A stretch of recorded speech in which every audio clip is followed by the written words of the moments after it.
এই করোনা আবহের মধ্যে আরও এক ভয়ানক বিপদ ভারতের দিকে ধেয়ে আসছে সুপার সাইক্লোন রূপে, যার নাম আমফান। ভারত মাঝে মাঝেই ঘূর্ণিঝড়ের সম্মুখীন হয়। আপনাদের মনে আছে ফণী নামক একটি ঘূর্ণিঝড়ে উড়িষ্যার পুরী উপকূল তছনছ হয়ে গেছিল। উড়িষ্যা রাজ্য ভীষণভাবে ক্ষতিগ্রস্ত হয়েছিল। কিন্তু এই যেই ঝড় আসছে আমফান, সেটা শুধু একটা সাইক্লোনই নয়। আবহবিদরা এর গতিবেগ দেখে একে সুপার সাইক্লোন বলে অভিহিত করেছেন। অর্থাৎ এই ঘূর্ণিঝড় বা সাইক্লোন ফণীর থেকেও ভয়ানক রূপ ধারণ করতে চলেছে। চিন্তায় পড়ে গেছে সরকার। একে তো করোনাকে ঠেকাতে ভারত হিমশিম খাচ্ছে, তার মধ্যে আবার এই ঝড় এসে চিন্তা 5 গুণ বাড়িয়ে দিয়েছে। এই সুপার সাইক্লোন পশ্চিমবঙ্গ ও উড়িষ্যা উপকূলের ওপর দিয়ে যাবে। প্রায় 275 কিলোমিটার প্রতি ঘন্টার বেগে ধেয়ে আসছে এই ঝড়। পশ্চিমবঙ্গের দীঘা উপকূলে কাল আছড়ে পড়তে পারে এই সুপার সাইক্লোন। পশ্চিমবঙ্গ, ওড়িশা, অন্ধ্রপ্রদেশ সহ 12টি রাজ্যে হাই অ্যালার্ট জারি করা হয়েছে।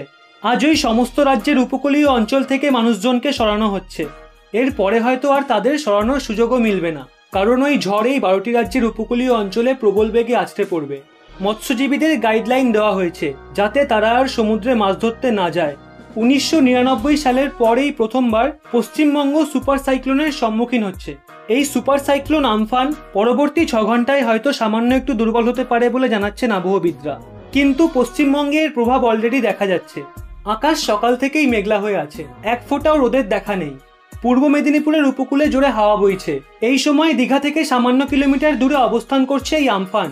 এই আমফান এবার উড়িষ্যা নয়, বরং দীঘা উপকূলের দিকে প্রবল বেগে ধেয়ে আসছে। কিন্তু আপনারা কি জানেন এই ঘূর্ণিঝড়ের নাম আমফান কেন রাখা হয়েছে? আসলে থাইল্যান্ডে এই ঘূর্ণিঝড়ের নাম রেখেছে আমফান। পৃথিবীর বিভিন্ন ঝড়ের নাম মূলত 5টি কমিটি দিয়ে থাকে, যথা escape typhoon committee, escape panel of tropical cyclone, RA1 tropical cyclone committee, RA4 এবং RA5 ট্রপিক্যাল সাইক্লোন কমিটি। আসলে আমফান 2004 সালে তৈরি ঘূর্ণিঝড়ের লিস্টের পরবর্তী নাম ছিল। এই ঝড়ের এরকম নামকরণের প্রস্তাব থাইল্যান্ড দিয়েছিল। এইবার থাইল্যান্ডের দেওয়া নামকেই বেছে নেওয়া হয়েছিল। তাই ভারতে আসা এই ঘূর্ণিঝড়ের নাম রাখা হয়েছে আমফান। এই আমফান দুপুর 2টো থেকে সন্ধ্যার মধ্যে পশ্চিমবঙ্গের দীঘা এবং বাংলাদেশের হাতিয়া আইল্যান্ডের মাঝের অঞ্চলে আছড়ে পড়তে পারে। আমরা আন্দাজও করতে পারছি না এর গতি কতটা পরিমাণ ক্ষয়ক্ষতি করতে পারে, কারণ 200 কিলোমিটার কাছাকাছি বেগের সাইক্লোনই সবকিছু তছনছ করে দেয়। আর এটা তো সুপার সাইক্লোন। কি ঘটতে পারে কাল কল্পনাও করতে পারবেন না। হয়তো 6 ঘন্টার মধ্যে এর গতিবেগ কমে দাঁড়াতে পারে 185 কিলোমিটার প্রতি ঘন্টা।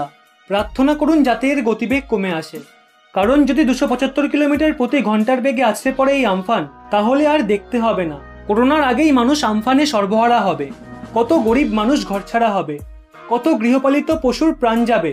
কারণ এই 2020 সালটাই যেন আমাদের কাছে একটা অভিশাপ। মানবজাতির পাপের শাস্তি হয়তো ভগবান এইভাবেই দিচ্ছে। সবাই মিলে ঈশ্বর বা আল্লাহর কাছে একসাথে প্রার্থনা করুন, কারণ একমাত্র তিনিই পারেন আমাদেরকে এই বিপদের হাত থেকে বাঁচাতে। যদি বেঁচে থাকি তাহলে এই অভিশপ্ত সালটা চিরস্মরণীয় হয়ে থাকবে আমাদের কাছে। ভিডিওটি দয়া করে সবাইকে শেয়ার করে সতর্ক করুন এবং এরকমই নিত্য নতুন তথ্য পেতে রহস্য বাংলা চ্যানেলটি সাবস্ক্রাইব করে পাশের বেল আইকনটি অল করে রাখুন।